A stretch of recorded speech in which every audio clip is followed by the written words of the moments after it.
Volví a casa después de enterrar a mi marido y encontré cerraduras nuevas. Ava necesita tu habitación para su oficina en casa, dijo mamá a través de la puerta. Mis hijos estaban llorando bajo la lluvia. Los problemas de viudas no son nuestros problemas, añadió papá. Se arrepentirían de cada palabra. La lluvia no había parado desde la mañana en que enterramos a Ethan. Caía a cántaros mientras yo estaba de pie junto a su tumba, sosteniendo las manos de nuestros mellizos, mientras sollozaban por su papá. 4 años. Demasiado jóvenes para entender la muerte. Demasiado jóvenes para saber por qué papá no regresaba a casa del hospital esta vez. El cáncer se lo había llevado en solo 6 meses, agresivo y sin piedad, dejándome viuda a los 32 años. Ahora, 3 horas después de ver el ataúd de mi marido desaparecer bajo tierra, estaba en la puerta de mis padres con mis hijos, buscando a tientas unas llaves que ya no funcionaban. La cerradura había sido cambiada. El latón brillaba, nuevo y burlón, bajo la luz del porche. «Mamá», llamé, viendo movimiento a través del cristal esmerilado. La llave no funciona. La puerta se abrió solo una rendija, asegurada por una cadena que nunca había visto antes. El rostro de mi madre apareció en el hueco, perfectamente maquillado como siempre. Ni rastro de dolor por su yerno. «Ava necesita tu habitación para su oficina en casa», dijo con naturalidad. «Va a empezar su negocio de consultoría». La miré fijamente, la lluvia goteando de mi vestido negro de funeral. «¿Qué? ¿Me oíste? Lo hablamos. No hablamos de nada. Hoy enterré a mi marido». Mi voz se quebró, detrás de mí. Chloe comenzó a llorar de nuevo, y Noah se aferró a mi pierna. Mi padre apareció detrás de mi madre, su expresión fría como una piedra. «Los problemas de viudas no son nuestros problemas. Olivia, tienes 32 años, arréglatelas». La puerta se cerró de golpe. Me quedé allí, incapaz de procesar lo que acababa de pasar. Mis hijos, los hijos de Ethan, estaban empapados, temblando, llorando por el calor de sus camas y por su papá, que nunca regresaría, y mis padres nos habían dejado fuera. Hoy, el día que enterré al amor de mi vida. «Mami, tengo frío», gimió Chloe. «Lo sé, cariño, lo sé». Saqué mi teléfono con manos temblorosas. Muerto. Por supuesto. Había olvidado cargarlo en el caos de los preparativos del funeral. Levanté a Noah. Tomé la mano de Chloe y volví tropezando a mi coche. Al menos teníamos un lugar seco donde sentarnos, mientras descubría qué hacer. Los 3 nos acurrucamos en el asiento trasero. Mis hijos se acurrucaron contra mí como cachorros mojados. Sus pequeños cuerpos temblaban de frío y dolor. Fue entonces cuando lo vi a través de la ventanilla del coche. El BMW de Ava entrando en la entrada. Mi hermana menor, la niña de oro, la que nunca había tenido un día difícil en su vida. Salió con bolsas de la compra de tiendas de lujo, prácticamente saltando hacia la puerta a pesar de la lluvia. Mamá le abrió la puerta de par en par, sin cadena, sin preguntas. Se abrazaron, se rieron. Ava se giró y nos vio en el coche. Por un momento, nuestras miradas se cruzaron. Luego se encogió de hombros y entró. Conduje al único lugar en el que pude pensar, la cafetería 24 horas donde Ethan y yo tuvimos nuestra primera cita. La camarera, Brenda, nos echó un vistazo y nos condujo a un reservado en una esquina. Trajo chocolate caliente para los niños y café para mí sin preguntar. «Cariño, ¿qué pasó?», preguntó suavemente, notando nuestra ropa de funeral. «Enterramos a su padre hoy», susurré. «Y mis padres cambiaron las cerraduras. Dijeron que mi hermana necesita mi habitación para una oficina». El rostro de Brenda pasó por varias expresiones antes de aterrizar en la furia. «Esos bastardos», murmuró. Luego más fuerte. «Quédense aquí, no se muevan». Regresó con el gerente, Mark, quien me enteré que también había perdido a su cónyuge joven. En 1 hora, se habían unido con el personal del turno de noche, personas que conocían la lucha, que conocían la pérdida, y nos pagaron una habitación de motel para la semana. Brenda me dio $60 de sus propinas. «Para comida», dijo con firmeza, rechazando mis protestas. Esa noche, mientras mis hijos finalmente dormían en la cama irregular del motel, me senté junto a la ventana e hice una promesa a la memoria de Ethan. Me levantaría de esto, y cuando lo hiciera, les mostraría a mis padres exactamente cómo eran los problemas de viudas. A la mañana siguiente, fui a la guerra. Primera parada, la compañía de seguros de vida de Ethan. Había sido meticuloso con el papeleo, incluso cuando el cáncer asolaba su cuerpo. La póliza valía más de lo que había imaginado. La había aumentado después del diagnóstico, invirtiendo cada centavo que pudo en asegurar nuestro futuro. Segunda parada, un abogado. Resulta que desalojar ilegalmente a alguien especialmente con hijos menores, y especialmente el día de un funeral. Era criminal. El abogado tomó mi caso bajo contingencia después de escuchar la historia. Tercera parada. Mi casa de la infancia con escolta policial. La cara de mi madre cuando vio a los oficiales casi valía la pena. «¿Qué es esto?», balbuceó. «Desalojo ilegal, señora», dijo el oficial con calma. «Su hija ha establecido residencia aquí. No puede simplemente cambiar las cerraduras, especialmente con menores involucrados». Recuperé nuestras pertenencias mientras mis padres observaban, furiosos. Ava estaba en la puerta de lo que había sido mi habitación, ahora pintada de un color diferente. Mis muebles ya reemplazados por su equipo de oficina. «Esto es ridículo», dijo. «Tengo clientes que vienen». «Deberías haber pensado en eso antes de robar la habitación de una viuda», respondí, tomando los juguetes de mis hijos, las fotos y la ropa de Ethan. «Estás siendo dramática», siseó mamá. «Te hicimos un favor, necesitas aprender independencia». Me detuve y la miré. «¿En serio?», la miré. Acabo de ver a mi marido morir lentamente durante 6 meses. Lo abracé mientras daba su último aliento. Planeé su funeral sola mientras cuidaba a 2 niños pequeños afligidos. ¿Y crees que necesito aprender independencia? El silencio fue ensordecedor. Nos fuimos y nunca miramos hacia atrás. Pero no había terminado. Ni de lejos.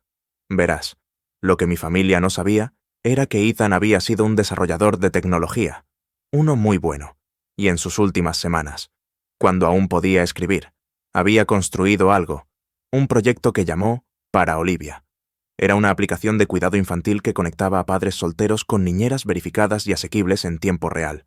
Había escrito el código, hecho el marco, incluso había iniciado el proceso de patente. «Termínala», me susurró una de sus últimas noches. «Es tu imperio, constrúyela». Así que lo hice, viviendo en ese motel, luego en un pequeño apartamento. Me lancé a completar la visión de Ethan. Usé parte del seguro de vida para contratar desarrolladores para pulir el código. Presenté proyectos a inversores durante el día y abracé a mis hijos llorando por la noche. Me impulsaban el dolor, la rabia y el recuerdo de estar bajo la lluvia mientras mis padres elegían la conveniencia de mi hermana sobre el refugio de sus nietos. La aplicación se lanzó 8 meses después de la muerte de Ethan. Safe Nest. Cuidado infantil asequible para padres solteros. Por padres solteros, explotó. Resultó que había miles de padres como yo luchando por trabajar mientras cuidaban solos a niños afligidos o pequeños.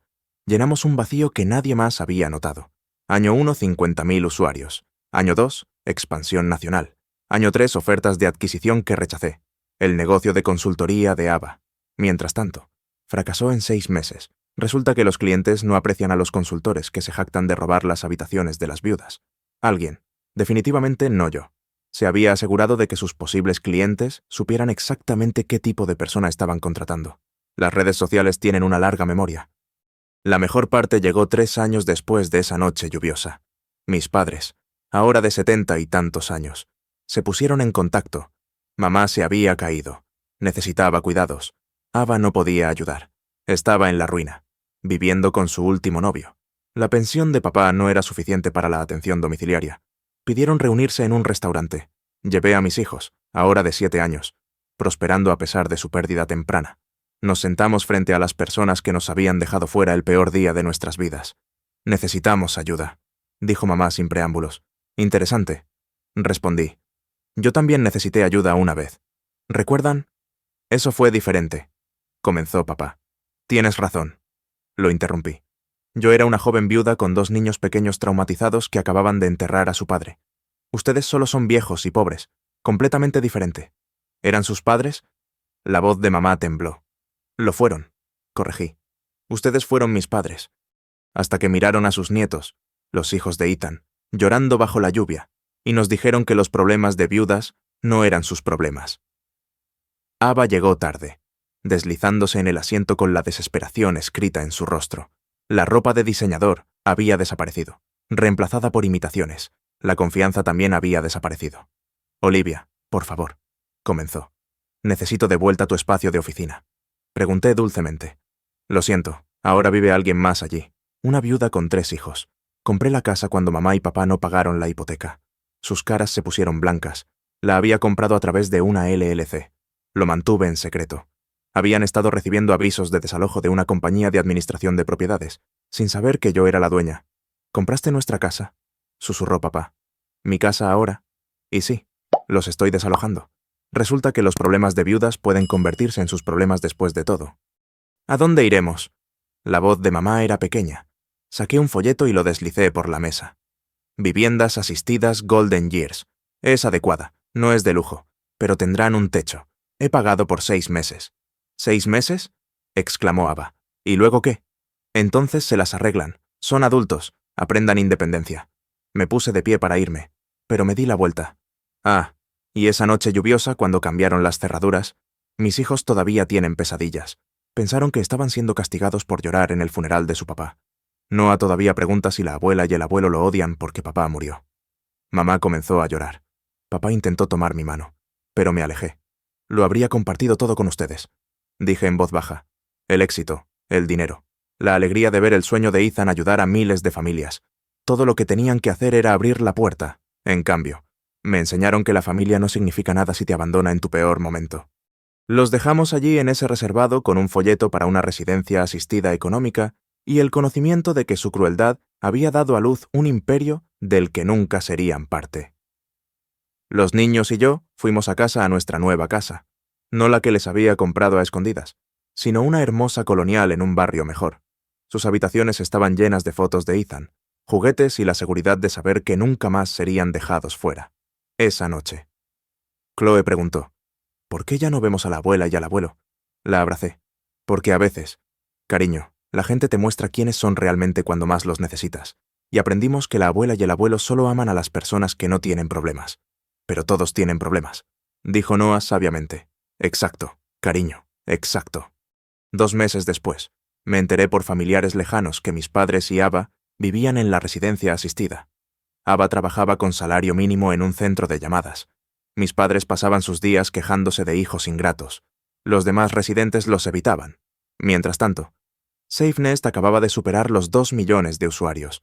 Padres solteros de todo el país estaban encontrando cuidado infantil asequible y confiable. El legado de Ethan vivía, ayudando a las familias a mantenerse a flote durante sus momentos más oscuros. A veces pensaba en esa noche, de pie bajo la lluvia, mis hijos llorando, mis padres eligiendo la crueldad sobre la compasión. Debería haberme destrozado. En cambio, me forjó en alguien que nunca esperaron, exitosa, independiente y completamente libre de cualquier obligación con personas que me habían mostrado sus verdaderas caras cuando más las necesitaba. Pensaron que los problemas de viudas no eran sus problemas. Tenían razón. Mis problemas me hicieron imparable. ¿Sus problemas? Bueno, esos ya no eran los míos para resolver. La lluvia sigue cayendo a veces cuando visito la tumba de Ethan con los niños. Pero ahora tenemos paraguas, abrigos cálidos y la certeza absoluta de que siempre tendremos un hogar. No por la familia, sino porque a veces la familia que eliges una amable camarera, un gerente generoso, el último regalo de código de un marido, vale más que la familia que eligió dejarte fuera cuando más los necesitabas. Y en algún lugar, en una pequeña habitación de las viviendas asistidas Golden Years, mis padres estaban aprendiendo lo que se sentía al necesitar ayuda y que les cerraran las puertas en la cara. La única diferencia era que yo les había mostrado más misericordia de la que ellos me habían mostrado a mí. 6 meses de refugio.